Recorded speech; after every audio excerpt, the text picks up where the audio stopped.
Perkenalkan, nama saya Muhammad Ridal Rinaldi. Pada kesempatan ini saya akan menjelaskan sedikit materi tentang akuntabel dan kompeten. Yang pertama, akuntabel. Dalam konteks ASN, akuntabilitas adalah kewajiban untuk mempertanggungjawabkan segala tindak dan tanduknya sebagai pelayan publik kepada atasan, lembaga pembina, dan lebih luasnya kepada publik. Matsiliza dan Zonke 2017. Panduan perilaku akuntabel terdiri dari 3 poin. Yang pertama, kemampuan melaksanakan tugas dengan jujur, bertanggung jawab, cermat, disiplin, dan berintegritas tinggi. Yang kedua, kemampuan menggunakan kekayaan dan barang milik negara secara bertanggung jawab, efektif, dan efisien. Yang ketiga, kemampuan menggunakan kewenangan jabatannya dengan berintegritas tinggi. Menciptakan lingkungan akuntabel. Yang pertama, kepemimpinan. Lingkungan yang akuntabel tercipta dari atas ke bawah, di mana pimpinan memainkan peranan yang penting dalam menciptakan lingkungannya. Pimpinan mempromosikan lingkungan yang akuntabel dapat dilakukan dengan memberikan contoh pada orang lain, lead by example. Adanya komitmen yang tinggi dalam melakukan pekerjaan, sehingga memberikan efek positif bagi pihak lain untuk berkomitmen pula.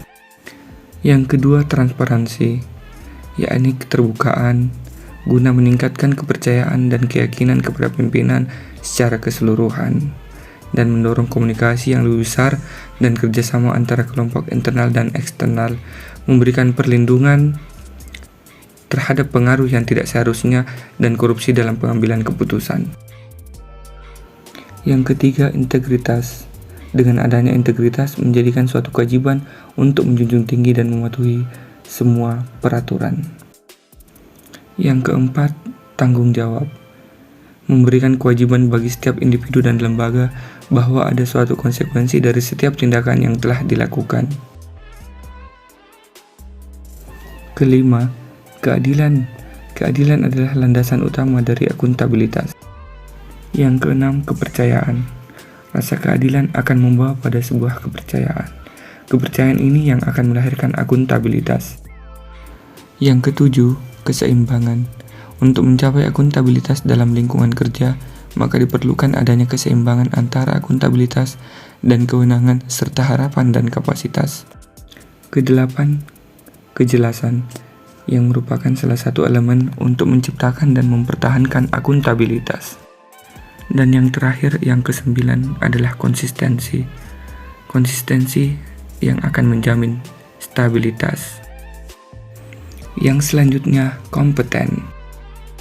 Kompetensi merupakan perpaduan aspek pengetahuan, keterampilan, dan sikap yang terindikasikan dalam kemampuan dan perilaku seseorang sesuai tuntutan pekerjaan.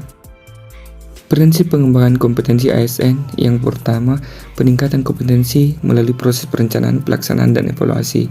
Yang kedua, setiap ASN memiliki hak dan kesempatan yang sama. Yang ketiga, pengembangan kompetensi sesuai kebutuhan jabatan. Dan yang keempat, pengembangan kompetensi adalah dasar pengangkatan jabatan dan pengembangan karir. Perilaku kompeten. Yang pertama, berkinerja dan berakhlak. Ditegaskan bahwa ASN merupakan jabatan profesional yang harus berbasis pada kesesuaian kualifikasi, kompetensi, dan berkinerja serta patuh pada kode etik profesinya. Yang kedua, learn, unlearn, dan relearn. Learn dimaksudkan kita dituntut untuk terus belajar sepanjang hayat. Unlearn diperlukan sebagai proses menyesuaikan meninggalkan pengetahuan dan keahlian lama karena ada pengetahuan yang baru dan atau keahlian yang baru. Dan relearn adalah proses membuka diri dalam perspektif baru. Yang ketiga, meningkatkan kompetensi diri. Meningkatkan kompetensi diri untuk menjawab tantangan yang selalu berubah adalah sebuah keniscayaan. Yang keempat, membantu orang lain belajar.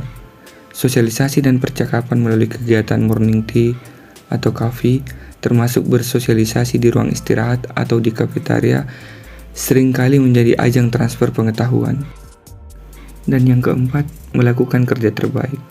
Pentingnya berkarya terbaik dalam pekerjaan selayaknya tidak dilepaskan dengan apa yang menjadi terpenting dalam hidup seseorang.